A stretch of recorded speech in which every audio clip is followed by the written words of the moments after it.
কি করে তোমাকে ধন্যবাদ জানাবো সে ভাষা আমার নেই। চিঠিগুলো জমতে জমতে অনেকগুলো চিঠি হয়ে গেছে। আমি জানতাম না, জানো, এগুলো তোমার চিঠি।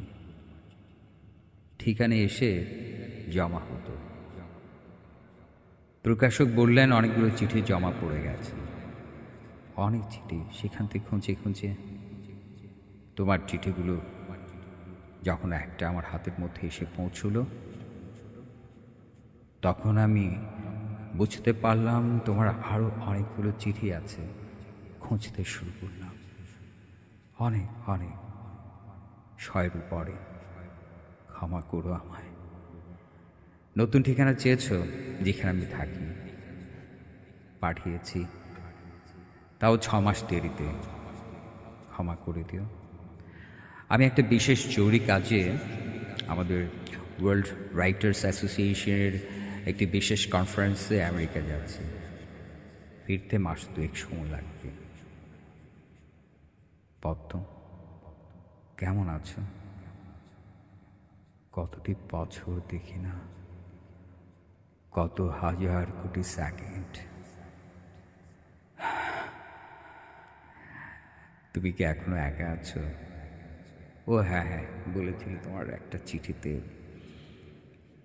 এখনো একা আছো। আমার জন্যে? কেন পদ্ম? কি বিশেষ এমন কিছু আমি আমার জন্যে তোমার সারাটা জীবন একা থাকতে হবে? এমন কি কোনো কথা ছিল?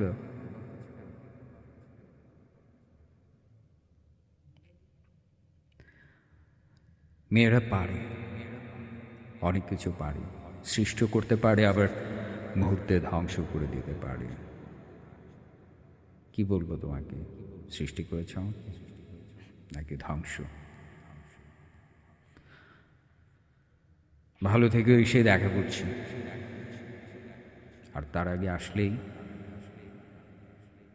হ্যাঁ, কোরিয়ারে তোমাকে একটা ডুপ্লিকেট কিন্তু চাবি, হ্যাঁ, চাবি পাঠিয়েছি। পেয়েছো কিনা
ঢুকেই দেখতে পেলে অনেকগুলো ক্যামেরা। এটা তোমার বাসা নাকি অফিস বুঝতে পারছিলাম না। আবার পাশে দেখলাম কম্বল, তারপর কি বালিশ। হ্যাঁ, তোমরা বাপু রাইটার। আবার এখন তো শুনেছি তুমি নতুন কোনো মিডিয়া ব্যবসা দিয়েছ, অনলাইন টিভি চ্যানেল করেছ। সেগুলো স্মৃতির চিহ্ন তো দেখতেই পেলাম। আজকাল শুনলাম বন্ধন টিভি যে নাম করলো, সেই টেলিভিশনের সাথেও যুক্ত হয়েছ উপদেষ্টা হিসেবে।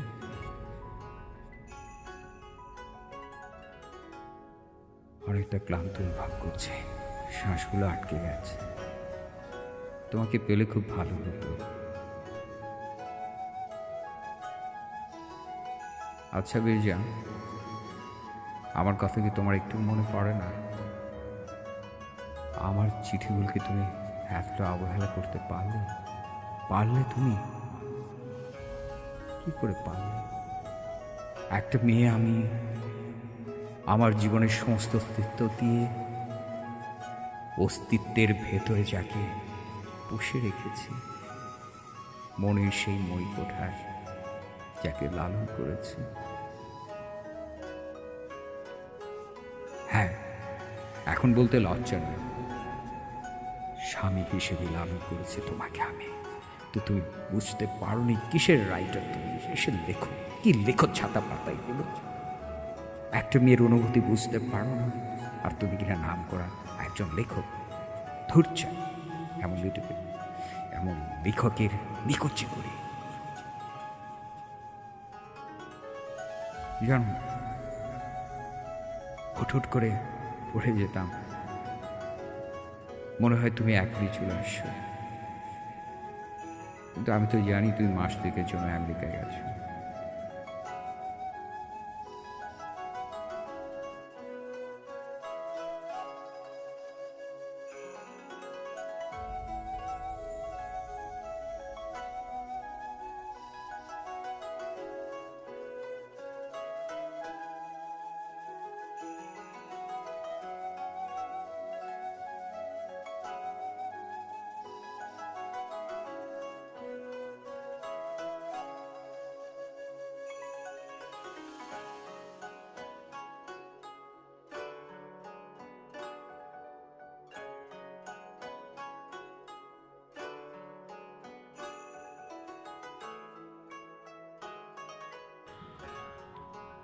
একটা ফ্রেশ পানির বোতলের অর্ধেক পানি পেলাম, ফ্রেশ।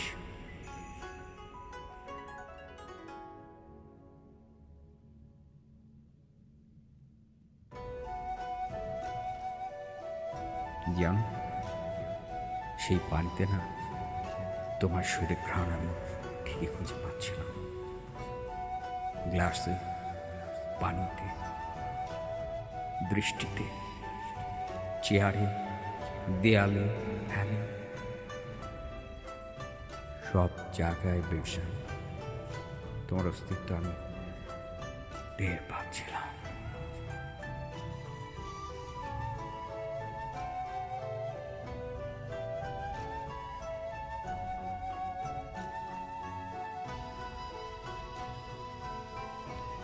একদম খিদে পাচ্ছিল না জানো, এতটা পথ জার্নি করে, কিন্তু শুধু গলাটা শুকিয়ে যাচ্ছিল বারবার। তাই তোমার ফ্রেশ পানিটা বারবার পান করছিলাম।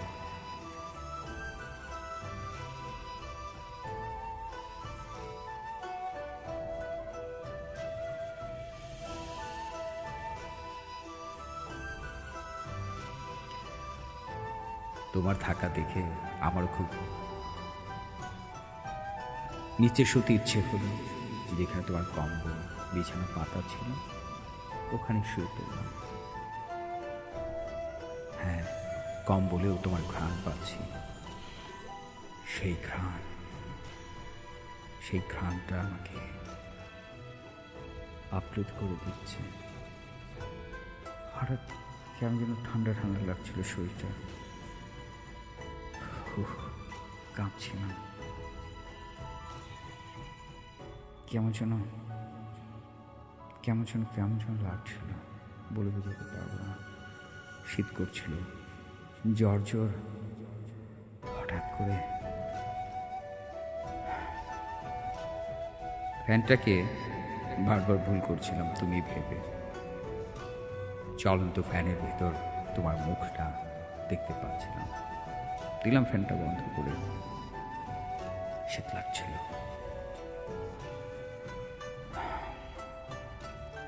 মনে আছে আমার সেই লাল পদ্মের কথা? আমি প্রথম তুলে তোমাকে দিয়েছিলাম সেই লাল পদ্ম।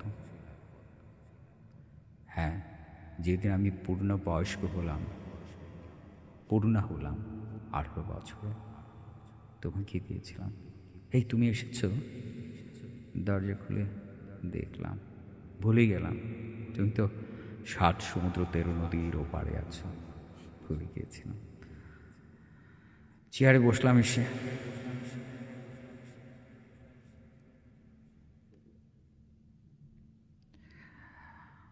কিছু কাগজপত্র গুছিয়ে রাখছিলাম। কি করব একলা একলা?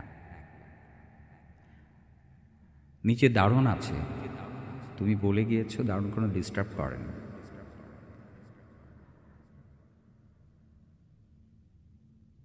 তোমার জিনিসপত্র ওলট পালট করছি, গুছিয়ে রাখছি। আবার তুমি বলো না যেগুলো আমি সত্যি সত্যি ওলট পালট করে দিয়েছি। ওলট পালট আমি হয়েছি জানো, কিন্তু জীবনে কাউকে ওলট পালট হতে দেয়নি। কোনো ছেলের চোখের দিক তাকায়নি এখনো। বিশ্বাস হয় তোমার? অনেক ছেলে আমার চোখে তাকিয়েছিল, তো সেই চোখে আমি তোমার চোখকেই খুঁজেছি। বীরজান, কি আছে তোমার মধ্যে এমন যে সে কিশোরী থেকে যুবা, যুবা থেকে কি আছে তোমার মধ্যে জানি না নিজে। নাহলে তোমাকে ভালোবেসে অমন করে নিজের ভেতর রেখে দিয়ে সারাটা জীবন একা থেকে গেলাম। অবশ্য সারা জীবন বলছি কেন, এখন পর্যন্ত।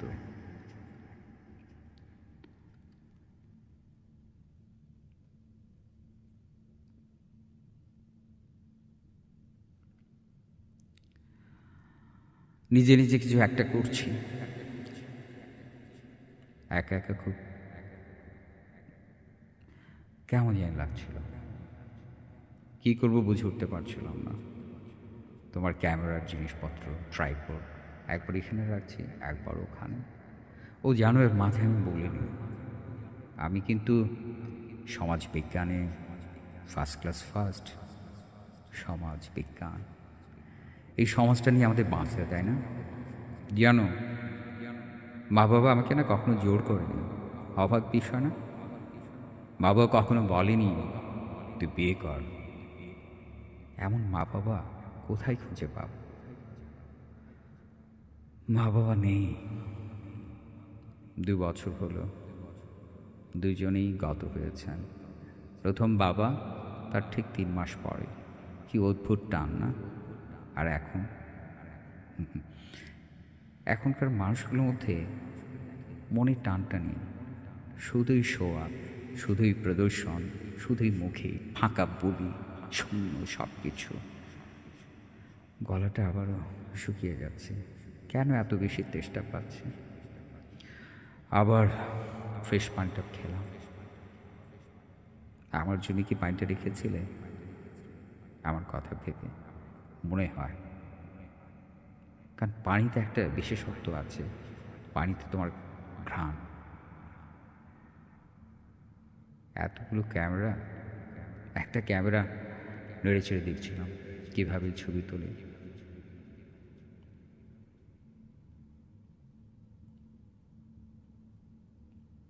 ক্যামেরা ছবি তোলা যায়, বেঁচে থাকা যায়, বিগত দিনের অনেক কিছু রেকর্ড করে রাখতে, স্মৃতির চিহ্ন হিসেবে দেখা যায়, রিওয়াইন্ড করা যায়, ফরওয়ার্ড করা যায়। একটা ক্যামেরার কত গুণ না? ইচ্ছে করলে জীবনটাকে কি রিওয়াইন্ড করা যায়? ফরওয়ার্ড? না, জীবনে যায় না। কিন্তু ক্যামেরায় রেকর্ড করা দৃশ্যগুলো যায়। বিজ্ঞানের সুফল।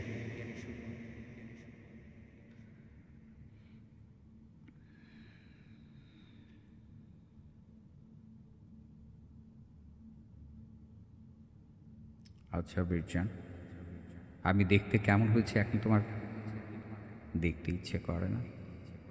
তুমি কেমন হয়েছ সেটা কিন্তু আমি দেখি, চোখ থাকলে দেখা যায়।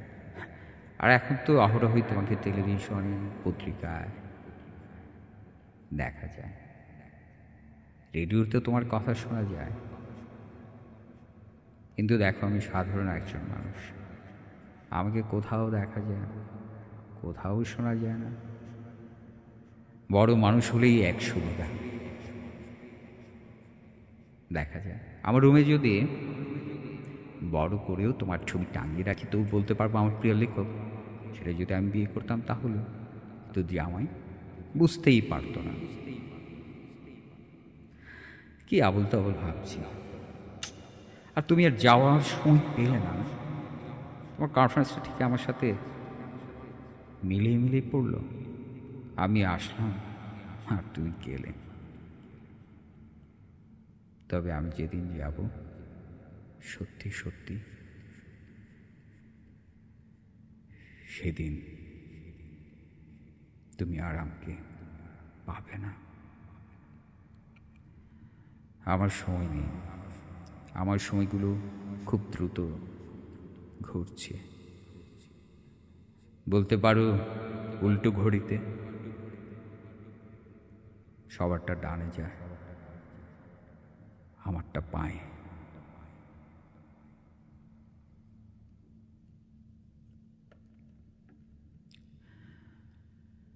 অনেক বাঁচার ইচ্ছে ছিল, তোমাকে নিয়ে অনেক বাঁচার স্বপ্ন ছিল, ভালোবাসার ঘর বাঁধার স্বপ্ন ছিল, অনেক অনেক স্বপ্ন।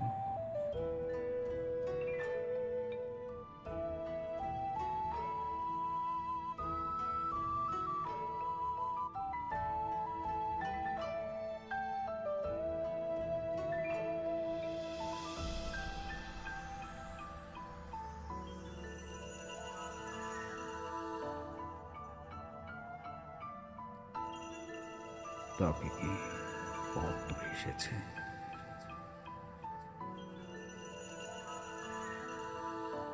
ভেতরে কি পদ্ম আছে? ডুপ্লিকেট চাবি তো পদ্মকে পাঠিয়েছিলাম, আর কারো কাছে তো নেই। পদ্ম, কতটা বছর পর তোমায় দেখবো। আচ্ছা,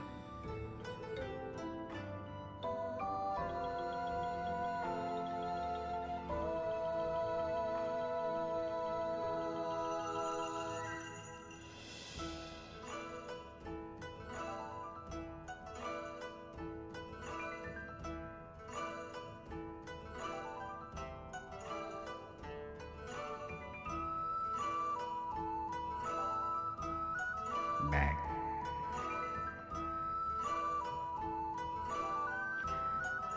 ব্যাগ থাকা মানেই তো পদ্ম থাকা। না, এই রুমে আর কি আসবে? আমারই যায়। আর চাবি তো আমি কাউকে দেয়নি, দিইনি, কেনই বা দিব?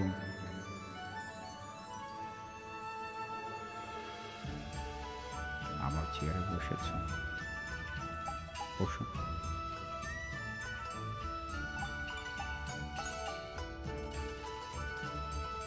আমার পায়ের শব্দ কি তুমি আমাকে পেছন দিয়ে আছো?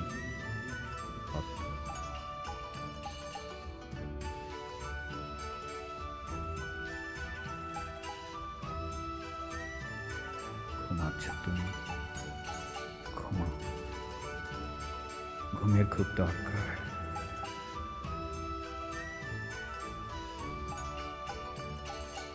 আমি চলে এলাম।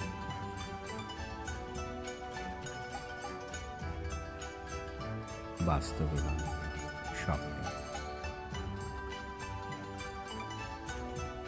কেন যে পড়লো, কেন যে এলাম বিদেশে বুঝতে পারছি না। আমারও কেমন যেন লাগছে। শুধু আমার বারবার রুমে ফিরে যেতে ইচ্ছে করছে। আমার মনটা একদম তোমার কাছে। বিশ্বাস করো, আমার ধুকপুকানি, আমার রুমের চাবির শব্দ আমি মুহূর্তে শুনতে পাচ্ছি। আমার কানে বাজছে। মনে হচ্ছে আমার প্রতিটি জায়গায় তুমি। পদ্ম, চাবি রিংয়ের শব্দ আমার কানে বাজছে। তুমি কি শুনতে পাচ্ছ? আমি উড়ে আকাশ দিয়ে চলে এসেছি কল্পনার রাজ্যে, বাস্তবে না। তুমি কি দেখতে পাচ্ছ?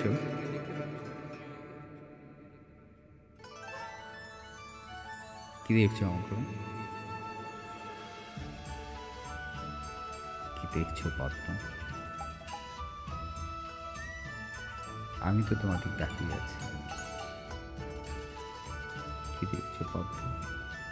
দেখছি যে মানুষটার জন্য এতদিন অপেক্ষা করেছ, সেই মানুষটা কেন তোমার জন্য অপেক্ষা করতে পারল না? দরজার চাবি অবাক দৃষ্টি তাকিয়ে আছে। কি বলবো আমি? নিঃশব্দ তাকিয়ে থাকা ছাড়া আর কিছুই তো নাই আমার, কিছুই নেই। পদ্ম, তুমি রাগ করছো? এইভাবে কেন এগিয়ে?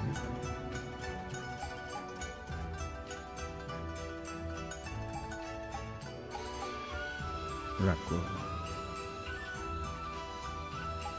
রেগে গেলেন তো হেরে গেলেন। রাগটা দেখো না, একটু বসো আমার পাশে। কত দূর থেকে আমি তোমার কাছে এসেছি একটু দেখার জন্য, কিন্তু আমি তো রাখতে পাই না। আমার আত্মাকে পাঠিয়ে দিয়েছি। দেখতে পাচ্ছ না? তুমি যদি ভালোবেসে থাকো তাহলে দেখতে পাচ্ছ না আমার অস্তিত্ব?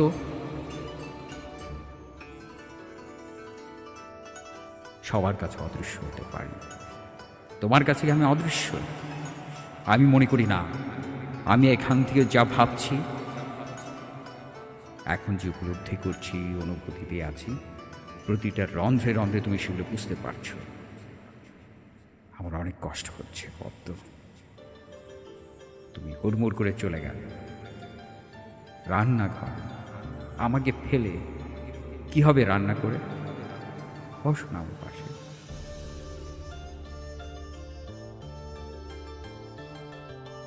পদ্ম,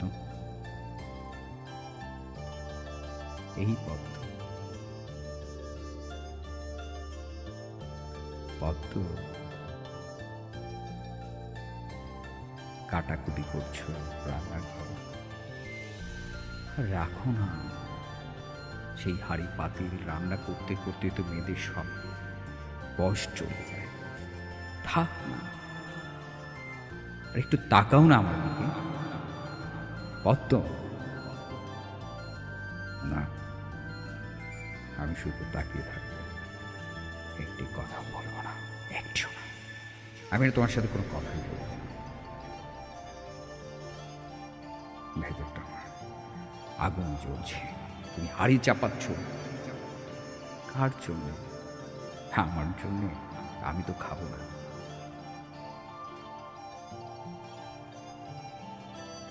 সেই হাড়ির চেয়েও, আগুনের চেয়েও,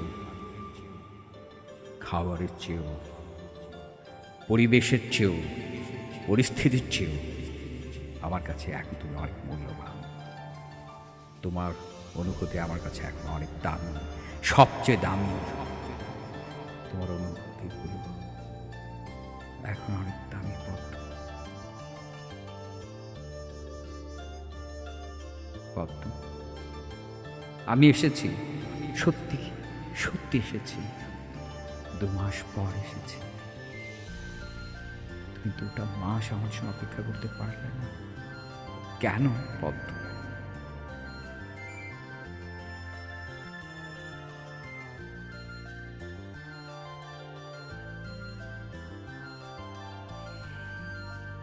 জানো পদ্ম, জীবনটা অনেক সুন্দর, কিন্তু মাঝে মাঝে জীবনটা অনেক অন্যরকম মনে হয়।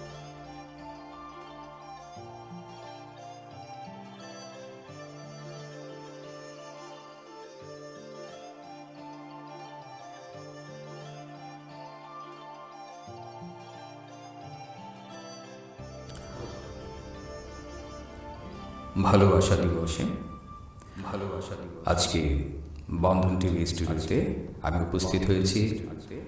আপনাদের ভালোবাসার শুভেচ্ছা জানাচ্ছি।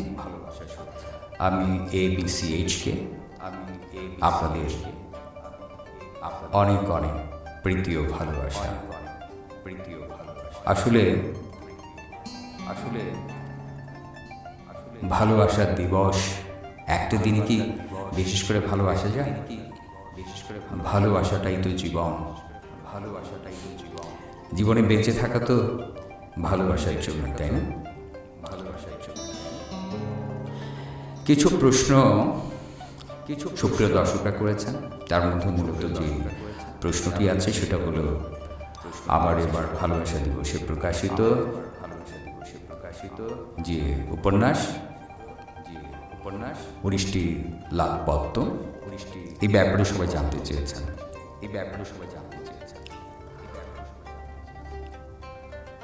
সবাই একটা ব্যাপারে বলেছেন যে পদ্ম কি আপনার জীবনে বিশেষ কেউ?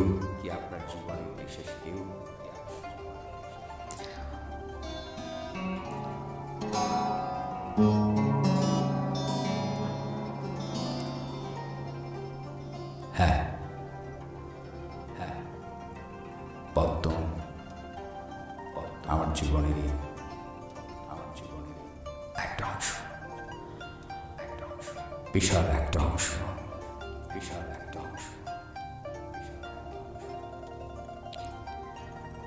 সেই ছোটবেলার পুতুল খেলতে খেলতে যখন পদ্ম বড় হচ্ছিল, কত বয়স তার? 6-7।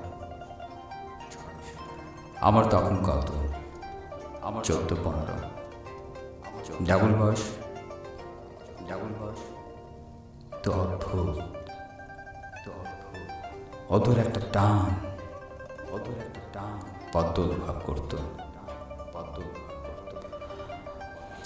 পদ্ম তার জীবনে প্রথম পদ্ম ফুলটি তুলে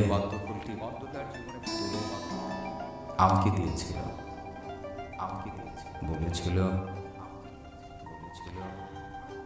ফুলটি তোমার জন্য। তখন আমি বুঝতে পারলাম না কেন। অবশ্য এই কথাটি যখন বলছি তখন তার বয়স কত? 17 পেরিয়ে 18তে পাড়া দিল। পদ্মটি হাতে ধরে দিয়ে বলল, জানো এখন কিন্তু আমি বড় হয়ে গেছি, এখন আমার বয়স 18 পূর্ণ, আমি যা ইচ্ছে তাই করতে পারবো। আমি বললাম, তাই নাকি? যা ইচ্ছে তাই? বলে, হ্যাঁ, এখন তো ইন্টারনেটের যুগ, দেখো সারা বিশ্বে। তো আমি বললাম, ঠিক আছে, কিন্তু আমার এই দেশে তেমন কি কোনো উৎসব হয়? বলে, তা হয় না। সেই ফুলটি দিয়ে বলেছিল, এই ফুলটি তুমি খুব যত্ন করে রেখো, এটি কিন্তু সাধারণ ফুল নয়। আমি 18টি বছর অপেক্ষা করেছি একটি লাল পদ্ম তোলার জন্য। এতদিন পদ্মের কাছে গিয়েছি, কিন্তু তোলা হয়নি। আমার মা কি মনে করে আমাকে আমার নাম লাগলো পদ্ম। আর আজকে আমার অপেক্ষার দিন শেষ। তোমাকে দিতে পেরে আমার সমস্ত জীবনের সঞ্চিত সম্পত্তি দিয়ে গেলাম। তখন আমার বয়স কত? বললাম না টারু, ভাবলাম কি ব্যাপার, পদ্ম। এর মধ্যে অবশ্যই লেখালেখি চলছে, কিছুটা লামঝাম হচ্ছে, ছদ্মনামে লিখতাম দুই একটি নামে, এখন যে নামটা লিখি ABCHK, তখনও এই নাম লেখা শুরু হয়নি। 19টি বই লেখার পরে, মানে 18টি বই লেখার পরে এই বইটি আমার 19 নম্বর, যেটির নাম 19টি লাখ পদ্ম। তারপরে গল্পটা পড়ি, অনেক গল্প এত অল্প সময় বলে শেষ করা যাবে না। তবে এইটুকু বলবো, পদ্মের সাথে আমার কখনো স্পর্শজনিত সম্পর্ক তৈরি হয়। কে অদ্ভুত ভালো লাগা, অদ্ভুত অদ্ভুত একটা ভালো লাগে বয়ে যেত দুজনের দৃষ্টিতে। আমরা তখন একটু একটু নামরা, কয়েকটা পত্রিকা লিখছি, কিছু টাকা পাচ্ছি। আমি ওকে একটা লাল টুকটুকে পুতুল কিনে দিয়েছি।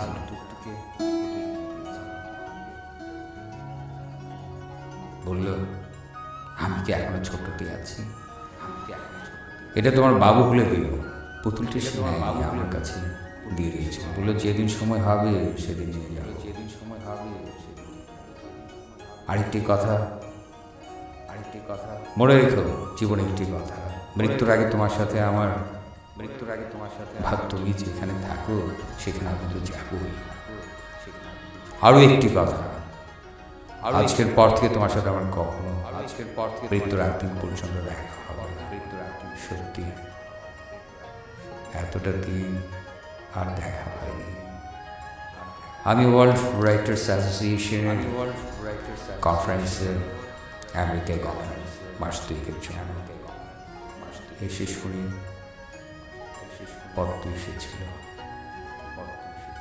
পুতুলটি নিতে। আমি এখন যেখানে থাকি তার সারা জায়গায় তার সব স্মৃতিগুলো দিয়ে গেছে, অনেক চিঠি লিখে গেছে, কিন্তু আমার সাথে দেখা হয়নি, দেখতে পাইনি, সম্মুখে দেখা হয়নি, কিন্তু তার প্রতিটি স্পর্শ আমি এখনো অনুভব করি, এখনো তার স্মৃতিগুলো আঁকড়ে, এখনো মনে হয় সে তো এখানে আছে, এই তো এখানে, এই তো এখানে, এই তো এখানে, এই তো এখানে, এই তো সবখানে, সবখানে পদ্ম আছে, থাকবে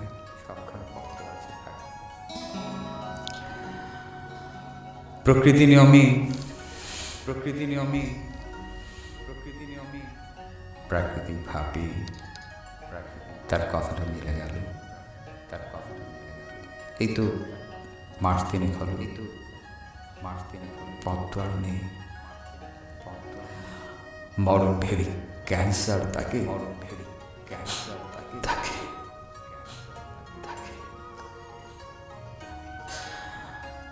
কুমড়ে কুমড়ে শেষ করে দিয়েছে,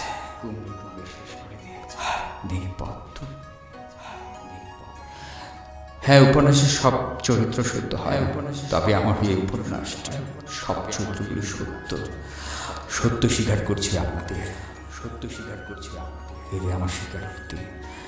জানি না আমার ঘর টিকবে কিনা। আমি পদ্ম যেমন বিয়ে করেনি আমার সঙ্গে, আমি চেয়েছিলাম চিরকুমার থাকতে, তো মা বাবার জন্য পারিবারিক সম্মতিতে বিয়ে হয়েছে আমার। আপনারা জানেন, আমি জানি না আজকের পর থেকে আমার সংসার ঠিক তবু আমি একটি সত্য স্বীকার করলাম, সত্যই হাজার করে মিথ্যে দিয়ে সত্য ঢাকা যায় না, এটাই সত্য। ভালোবাসা দিবসে একটি কথা, সত্য চিরন্তন। আসুন আমরা সত্যের মাঝে বিলীন হই, সত্যের মাঝে বেঁচে থাকি, সত্যের মাঝে।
আমি যাকে বিয়ে করেছি, মানে আমার স্ত্রী, আমার বউ, সে শুধু সাজগোজ করে, সাজগোজে ব্যস্ত থাকে।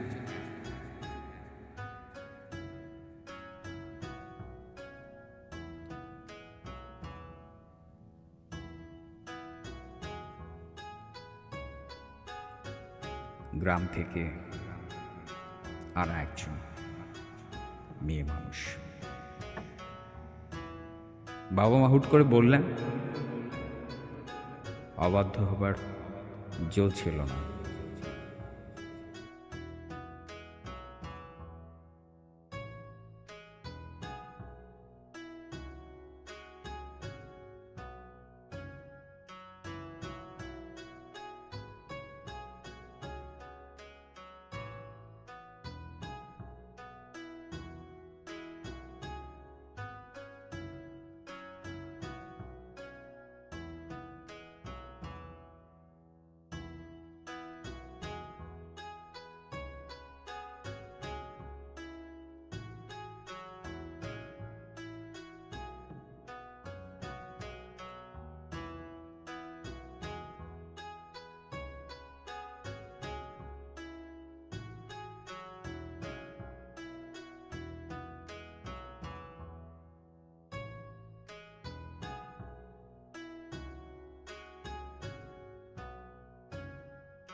আর বলো না বন্ধু, খালি একটু পরে পরে ফোন ফোন ফোন, কোথায় আছি, কি করছো, কোথায়।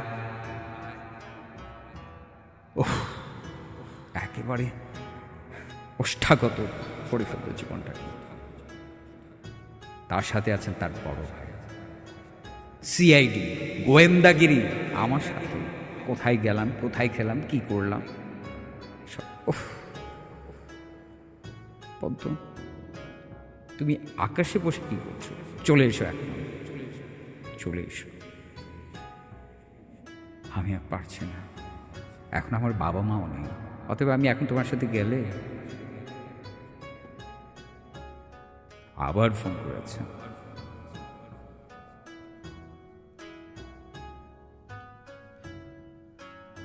এত সন্দেহ, বিশেষ করে কোনো মেয়েকে অটোগ্রাফ দিতে দেখলে, কোনো মেয়ের চিঠি আসলে।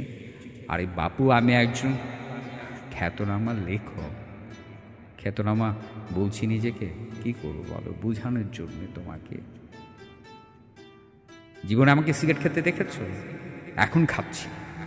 ধূমপান স্বাস্থ্যের জন্য ক্ষতিকর, খাচ্ছি, জেনে শুনে বিষ পান করছি।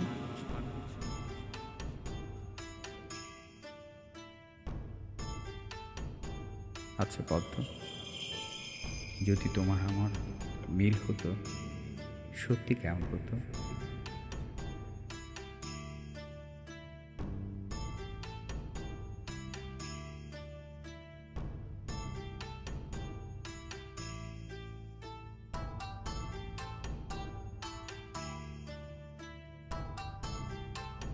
আচ্ছা পদ্ম, ফেলে দিলাম সিগারেটটা।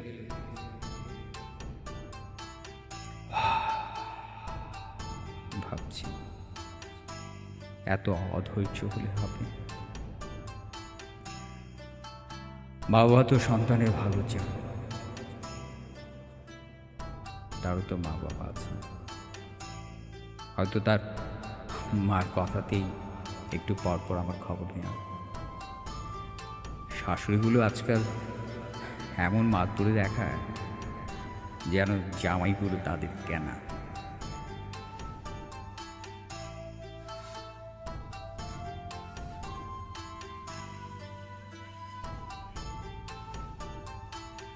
শৈশবটাই অনেক সুন্দর, কত আনন্দে,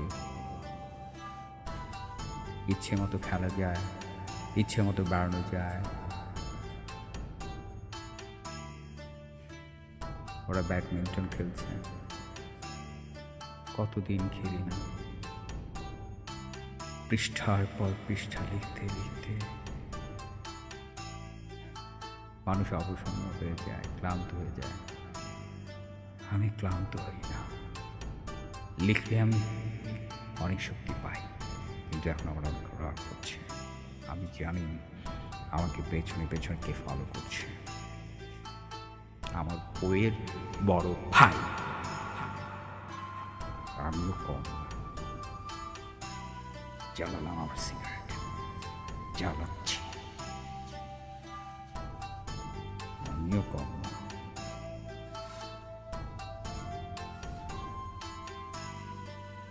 ধূমপান স্বাস্থ্যের জন্য ক্ষতিকর।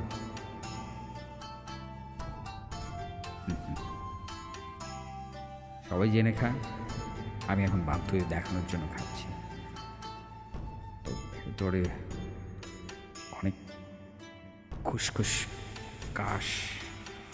কাশি এসে আটকে যাচ্ছে ভেতরটায়। চেপে আছি কাশি, কখনো বোঝানো যাবে না। আচ্ছা, ওনার কি কোনো কাজ নেই? হ্যাঁ, গোয়েন্দাগিরি আমার সাথে। ব্যাটা চায় না কেন? আরে বোন কি উনি ছাড়া কারো নেই? ওনার না হয় বোন, কিন্তু বউটা তো আমার। এখনো দেখে যাচ্ছে না। ঠিক আছে,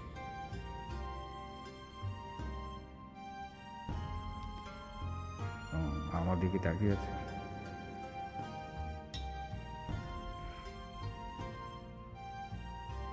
আমিও কম না।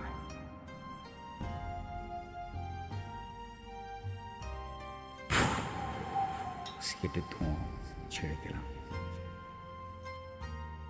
মাঝে মাঝে একটু একটু না করলে পেয়ে বসে সবাই।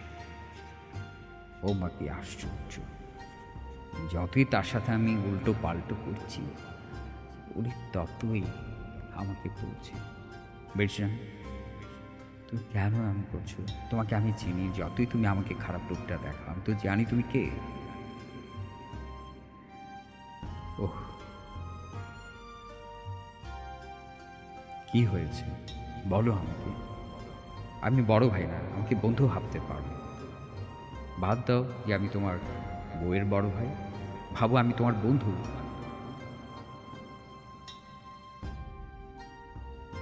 মানুষের কথায় খুব ভালো লাগতো। মনে হলো মাঝে মাঝে এমন কাউকে পেলে, মনের কথা বলতে পারলে কষ্টগুলো দুঃখগুলো অনেক হালকা হয়ে যায়। চায়ের দোকানে নিয়ে গেলেন বড় ভাই, দুজন মিলে চা খাচ্ছিলাম। হ্যাঁ, রং চা। উনি বললেন, চা তো রং চাই হয়। সে কি, কিন্তু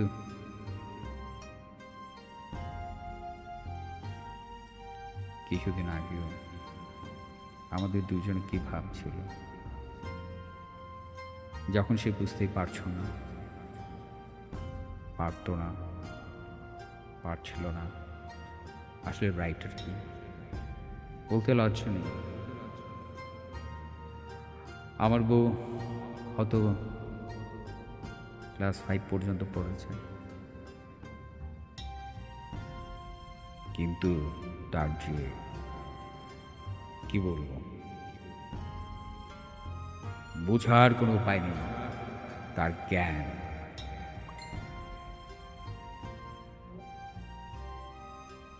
সে আমাকে সবসময় ধমকায়, ধূমপান করবে না, বেশি বেশি চা খাবে না, রং চা খাবে, দুধ চা খাবে না।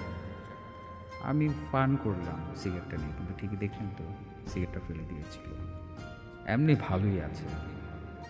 4-5 পর্যন্ত পড়েছে কেন জানো?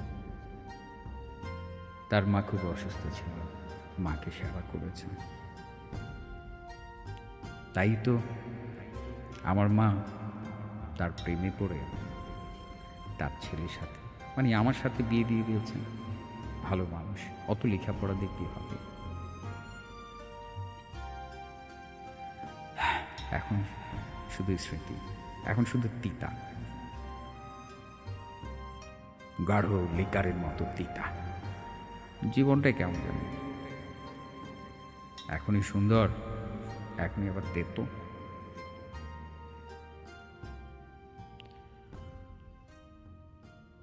জীবনটার মানেটা ঠিক বুঝে উঠতে পারছি না।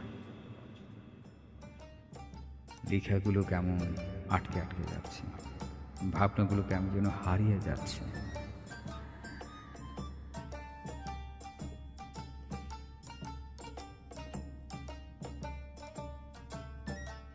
দেখতেই পাচ্ছেন, শুধু সাজুগুজু। তার বিশ্বাস সাজুগুজু না করলে জামাইবাবু যেহেতু অন্য জায়গায় দৌড় দেন। আবার ফোন।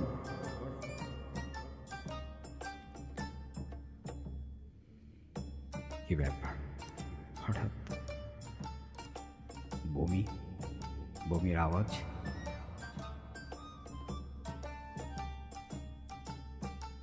কি হলো?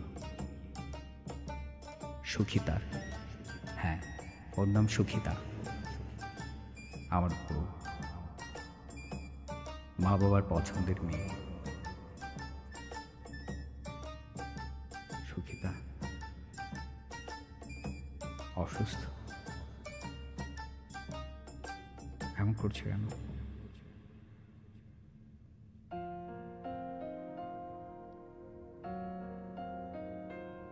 কি ব্যাপার সুখিতা?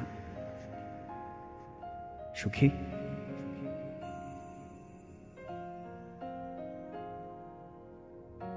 আমার এমন লাগছে কেন? আমি তো ওকে জানি না ভালোবাসি না, তাও কেমন যেন লাগছে। আজ কয়েকটা দিন যাবৎ সে শুধু এমনটা করে। প্রচণ্ড বমি বমি ভাব হয়। ডাক্তারের কাছে যেতে বললেই বলে না না কিছু না, অমন কিছু না। বুঝি না ডাক্তারকে কেন এত ভয় পায়।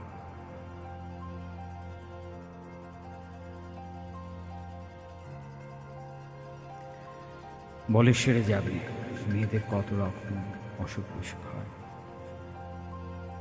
সারলেই ভালো।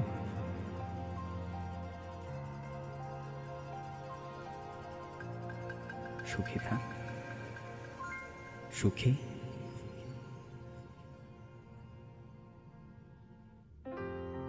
এই সুখী, ঠিক আছো তো?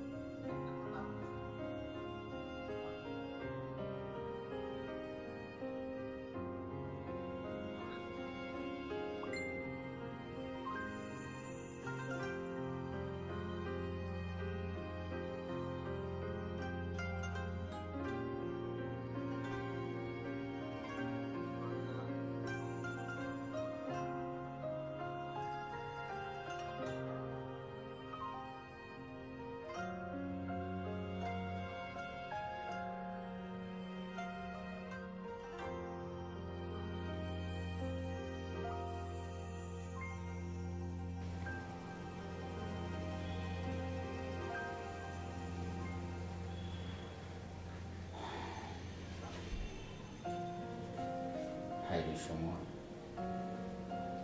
সময়ের কাছে হার মানে সবসময়।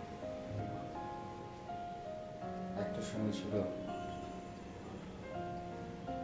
যখন ওর ফোনের জন্য অপেক্ষা থাকতো, আর এখন ও ফোন করলেই মনটা বিচলিত হয়ে যায়, বড্ড তেতো লাগে। হাইরে সমস্যা, সব কিছু অসহায় অসহায়।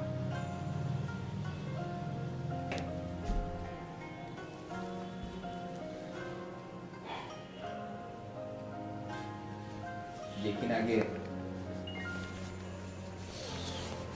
সিগারেটের গন্ধ সহ্য করতে পারতাম না, আর সে কিনা আজ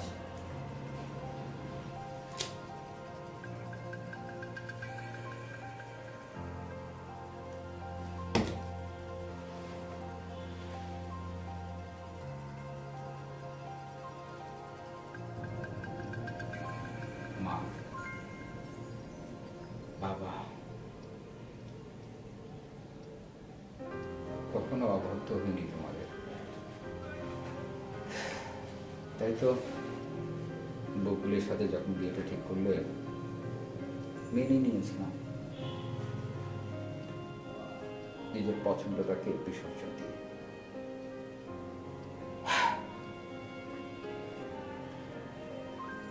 প্রথম প্রথম যে তাকে ভালো লাগেনি তা না, ভালো লেগেছে। ভালো বেসেছি না ঠিক বলতে পারছি না। ইদানিং ওর যেন কি হয়েছে, ইদানিং শুধু সন্দেহ করে। কোথায় গেলে, কি খেলে, একটু পর পর ফোন। সামনে আমাদের অনাগত সন্তান,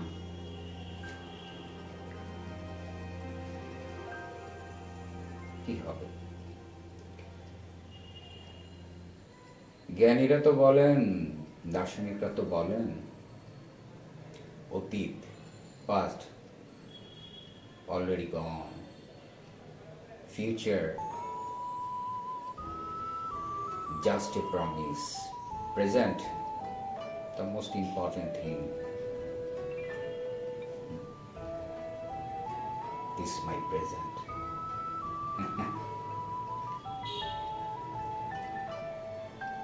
এই সিগারেট আর খাবো না, জেনে শুনে বিষ পান আর করবো না। শেষ করার আগে কয়েকটা টান দিন। অবশ্য এ কথা সবাই বলে, তুমিও তো ট্রাকটা করে বলছো, আমিও তাদের মতো বুঝি, তাই না?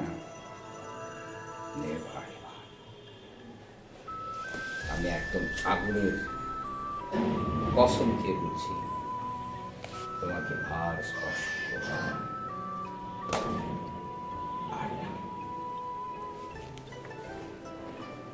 আর না।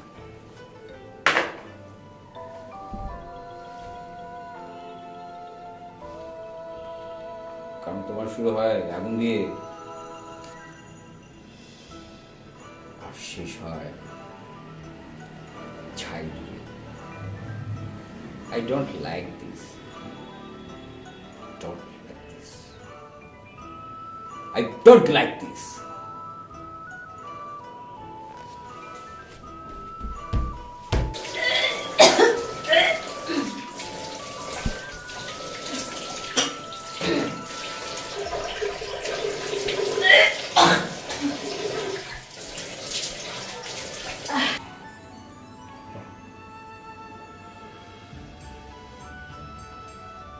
Rose gulab,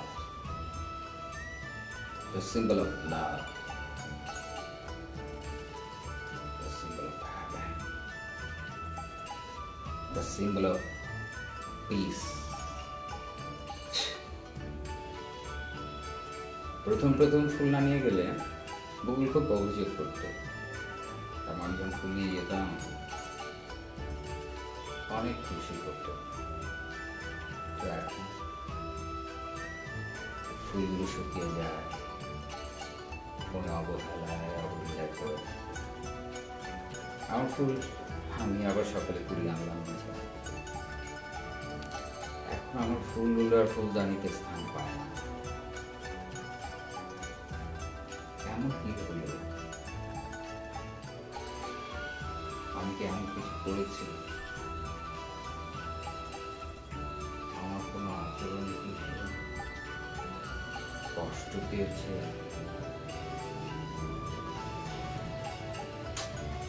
তেমনটা আমি চাই না, এমনটা আমি চাই না।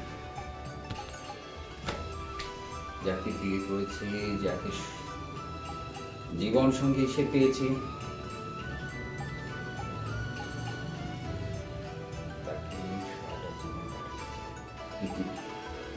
হয়তো অনেকে ভাবতে পারে আমি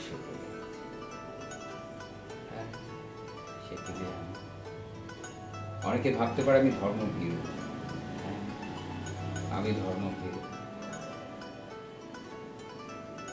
কিন্তু ইদানিং আমি একটা জিনিস একদম সহ্য করতে পারছি না। এই বকুলের দাদা, বড় ভাই সারাক্ষণ শুধু আমাকে ফলো করে, লাইক দিস। এটা আমার জন্য বড্ডই অসম্মানজনক।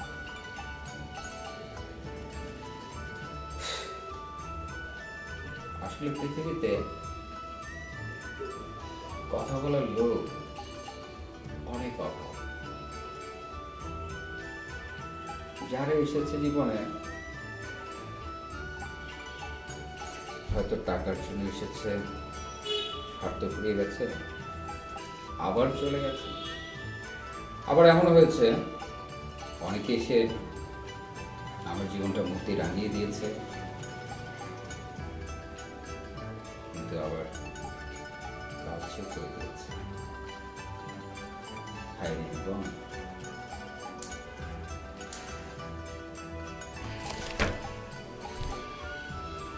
হয় যে কেন বলছি নিজে যায় না।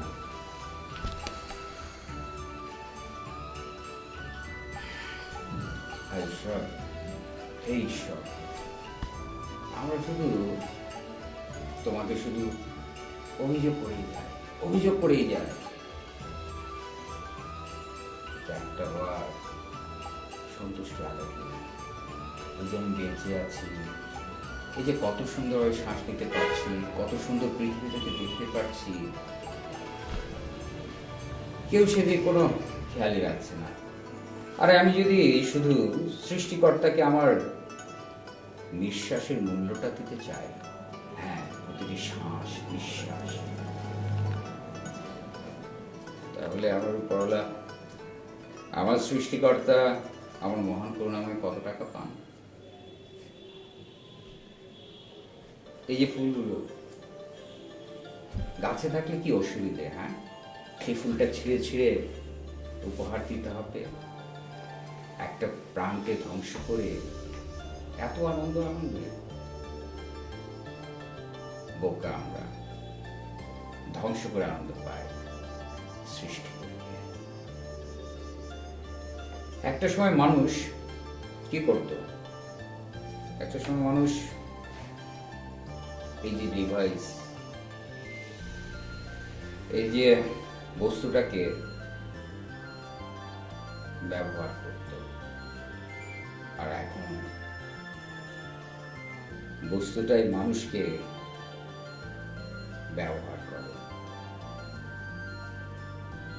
আর মানুষ বস্তুতে পরিণত হচ্ছে। পরিণত হতে হতে মানুষগুলো বস্তু হয়ে যাচ্ছে, আর বস্তুগুলো মানুষ হয়ে যাচ্ছে। হ্যাঁ, মানুষ।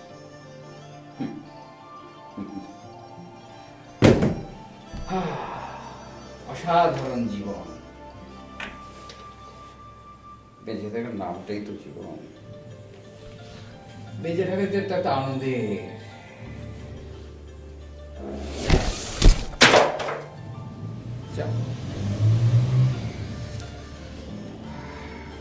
না, আজ থেকে যাই হোক, বকুল তোমাকে আর কষ্ট দেব না। ভুল ভাবনাগুলো, ভুল স্বপ্নগুলোকে আবার শুধরে দিব। কিছুটা সময় আগে ভেবেছিলাম আর তোমার সাথে সংসার করবো না, ছেড়ে দিব। যদি কিছুটা সময় আমাকে আবার নতুনভাবে জাগিয়ে তুলব। আমার অনাগত সন্তান আছে, আসছে আসছে। My baby will come. My baby will come. My dream will come. Come here. Come here. Come here. বাবা, আমাকে বাবা বলে ডাকবে, বকুলকে মা বলে ডাকবে।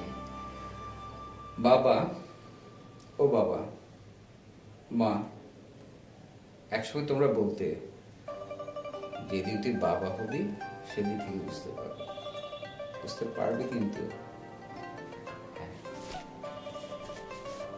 আজ আমি বুঝতে পারছি।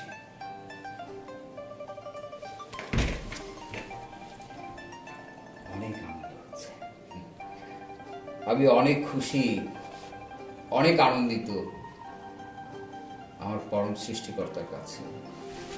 I love my god, I love my parents, salute my God, salute my parents, salute my parents.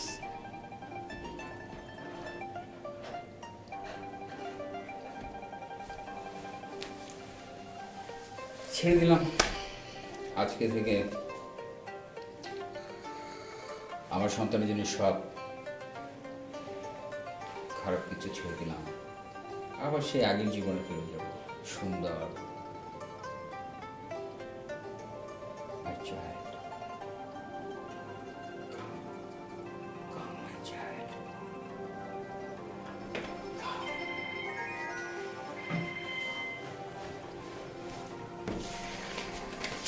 আজকে আমি তোমাকে একটি চিঠি নিয়ে দেখব। চিঠি লিখে রাখবো, যে চিঠিটি তোমার জন্মের 5 বছর পরে তুমি পড়বে। তোমার মা, আমি কি স্বপ্ন দেখছিলাম, ভেতরটা কেমন লাগছে।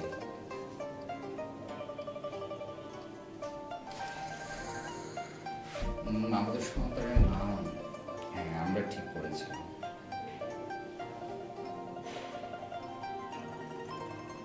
আমাদের সন্তানের নাম হলো পৃথিবী। রাইট, পৃথিবী। তবে এটা আমার একক সিদ্ধান্ত না, আমার আর বকুল দুজনের সিদ্ধান্ত। কারণ সংসার তো আমরা দুজনেই করি, আর একটা সংসার তো টিকেই থাকে দুজনের বিশ্বাসের উপর। চা খেতে খেতে সেই দিনের কথাটা সত্যি আমার মনে দাগ কেটে গেল। আসলে তাই, সংসার মানেই তো ঝড় বৃষ্টি, আনন্দ দুঃখ, হাসি কান্না। পৃথিবী, আমাদের সন্তানের নাম রাখলাম পৃথিবী। পৃথিবী, আমি, আমরা সবাই তোমার জন্য অপেক্ষা করছি। পৃথিবী, তুমি এমন একজন মানুষ হয়েও যে মানুষ কখনো কাঁদাবে না, যে মানুষ সব মানুষকে আনন্দে ভরে দিবে। এমন একটা পৃথিবী হো বাবা। যদি মা হো, মা রাঙিয়ে দেবে পৃথিবী। ছেলে হোক মেয়ে হোক, আমাদের কোনো আপত্তি নেই। আমাদের দরকার একটি সন্তান, যে সন্তানটি আমাদের আদর্শে বড় হবে, যে সন্তানটিকে নিয়ে আমরা ফুলের বাগান বানাবো, যে সন্তানটিকে আমরা সূর্য করে গড়ে তুলব আমাদের পৃথিবীতে।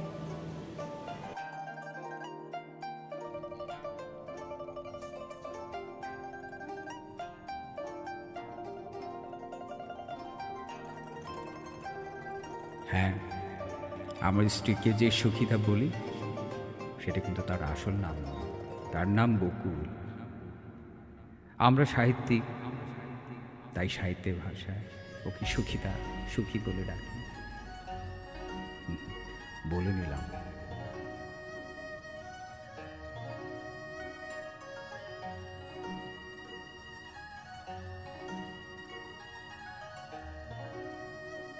সুখী থা, সুখী বকুল, সুখী সুখী থা। আসছি বকুল।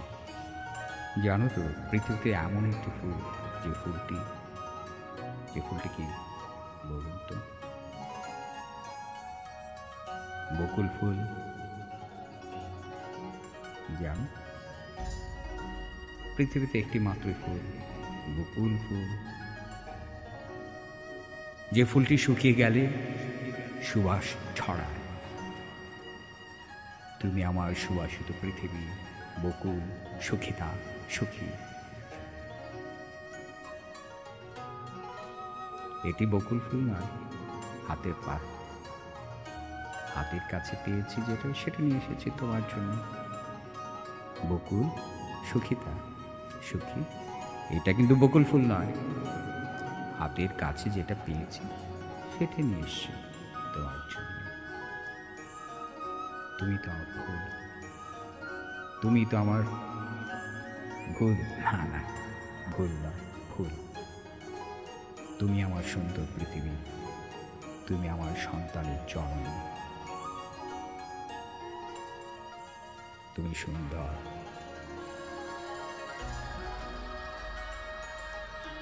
তুমি সুন্দর, তুমি আমার অনাগত সন্তানের জন্ম, আর আমি জনক। সুখে থেকেও হে সুখিতা, সকলেই সুখে থাকুন, সুখী হোন, সুন্দর জীবনে এগিয়ে চলুন।